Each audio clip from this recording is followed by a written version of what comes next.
பாலக்கு வந்து கூட்டு வந்து எவ்வளோ டேஸ்ட்டாக வைக்கிறதுன்னு செய்ய போகிறேன். இங்கே பாருங்கள், பாசிப்பருப்பு அதுக்கு கொஞ்சம் தண்ணி ஊற்றி இந்த சைடு நம்ம வேக விட்டுருக்கோம். தண்ணி பத்தலைன்னா இன்னும் கொஞ்சம் ஊற்றி வேக விட்டுக்க வேண்டியதுதான். பருப்பை வந்து இப்படி வேக போட்டுட்டு நான் இந்த கீரையெல்லாம் நறுக்குனேன். ஆனால் இது கொஞ்சம் இப்படி வெந்தாலும் சரி, கொஞ்சம் அரவைக்காடு வெந்தாலும் சரி நல்லா தான் இருக்கும். இப்போ பருப்பு விட்டு வெந்தவொடனே இப்படி வச்சுட்டு இப்போ வந்து நான் இதுக்கு சில ஐட்டங்கள்லாம் வந்து நான் ரெண்டு வாட்டி தாளித்து விடுவேன். இப்போ வந்து நம்ம என்ன பண்ணணும், தாளித்து விடுவேன். இப்போ இந்த இடத்துல நான் சில டிப்ஸ் எல்லாம் சொல்கிறேன். உங்களுக்கு வேணும்னா இந்த இடத்துல கூட்டுக்கு மட்டும் பெரிய வெங்காயம் போடலாம், நல்லா தான் இருக்கும். கொஞ்சம் பெரிய வெங்காயம் வந்து பொடியாக நறுக்கி நிறைய வச்சுக்கிட்டு போடுங்க, நல்லா தான் இருக்கும்.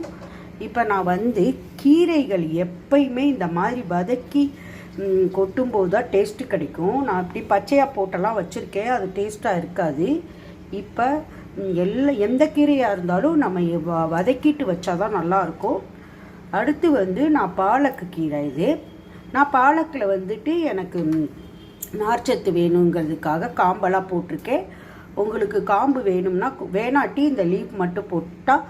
இது ஏன் இவ்வளோ பொடியாக நறுக்கணும்னா அப்போ தான் பருப்போடு சேர்ந்து கூட்டு வரும், பருப்போடு சேர்ந்து கூட்டு வரணும். இப்போ நம்ம சும்மா வச்சு இப்படி கையில் அடுப்பை பற்ற வச்சுட்டு இப்போ வந்து சும்மா அப்படி வெங்காயத்தை போடுவேன். வெங்காயத்தை போட்டுட்டு அடுத்து பச்சை மிளகா போடுவேன்.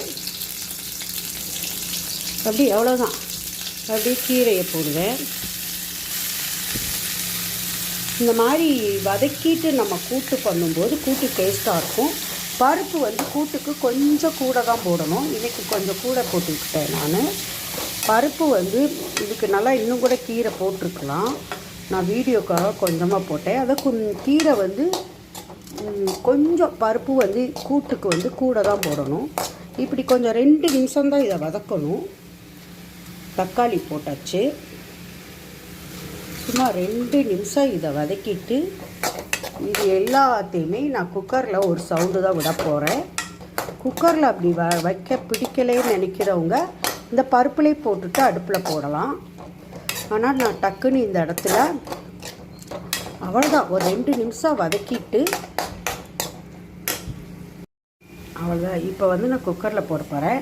பருப்பு இதில் போட்டிருக்கோமா, இப்போ கீரையை எடுத்து இதில் போட்டுற வைக்கதான். சும்மா லைட்டாக வதக்கணும். வதக்கிட்டு கீரையை போட்டுட்டு எல்லா கீரையை எடுத்து இதில் போட்டுட்டு அப்புறம் அளவாக தண்ணி, ரொம்ப தண்ணி ஊற்றக்கூடாது, அடியும் பிடிக்கக்கூடாது.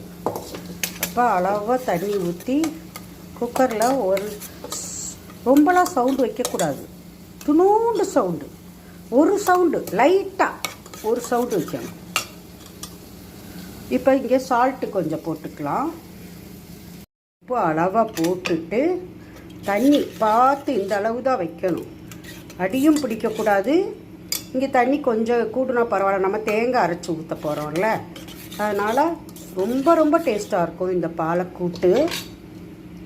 இப்போ நம்ம அடுப்பில் போட்டு ஒரு சவுண்டு, ஒரே ஒரு சவுண்டு போட்டுரும் வச்சுருவோம். ஒரு சவுண்டுக்கு மேலே வைக்கவே கூடாது.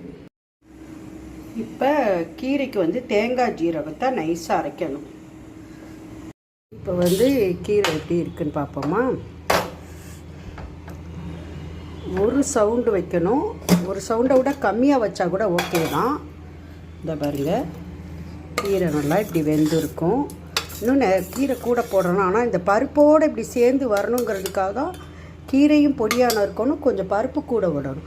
பருப்பை கம்மியாக பண்ணிங்கன்னா அப்படி திப்பியாக இது தனித்தனியாக தெரியும், கீரை தான் தெரியும். இப்போ இந்த இடத்துல வந்து நல்லா தேங்காய் ஊற்றி சும்மா ஒரு கொதிக்க விட்டு தாளிச்சிட வேண்டியதான். கூட்டு தயார். இப்போ திருப்பி தாளிப்பேனா, ஒரு வாட்டி நம்ம வதக்கணுமா கீரைவை, இப்போ தாளிக்க போகிறோம். தேங்காய் போட்டு ஃப்ரெண்ட்ஸ் ஒரே ஒரு கொதி தான் கொதிக்க விடணும். தேங்காய் போட்டு ரொம்ப கொதிக்க விடக்கூடாது. இதுதான் ஹோட்டல்லாம் வைப்பா பாருங்கள் கூட்டு. இதில் வந்து நம்ம தேங்காய் போட்டோம்னா தேங்காய் போட்டு ரொம்ப நேரம் கொதிக்க விடக்கூடாது. ஒரு செகண்டு தான் போட்டு தாளிச்சிட வேண்டியதுதான். இப்போ வந்து நான் கீரை தாளிக்க போகிறேன். கொஞ்சம் கடுகு, கொஞ்சம் உளுத்தம்பருப்பு. இது நல்ல கடுகு இது வந்து இந்த இடத்துல காரம் தேவைன்னா ஒரு வரமிளகாய். ஏன்னா கீரையில் பச்சை மிளகாவும் தாளிக்கும் போது வரமிளகாவும் போடும்போது அது ஒரு டேஸ்ட்டு கொடுக்கும். அவ்வளோதாங்க, கூட்டு பண்ணி முடிச்சாச்சு. இப்போ இந்த தாளிச்சதை எடுத்து நம்ம சூப்பராக இருக்குங்க. ஒரு வாட்டி இந்த மெத்தடில் ட்ரை பண்ணி சாப்பிட்டுட்டு கமெண்ட்ஸில் எப்படி இருக்குன்னு சொல்லுங்கள்.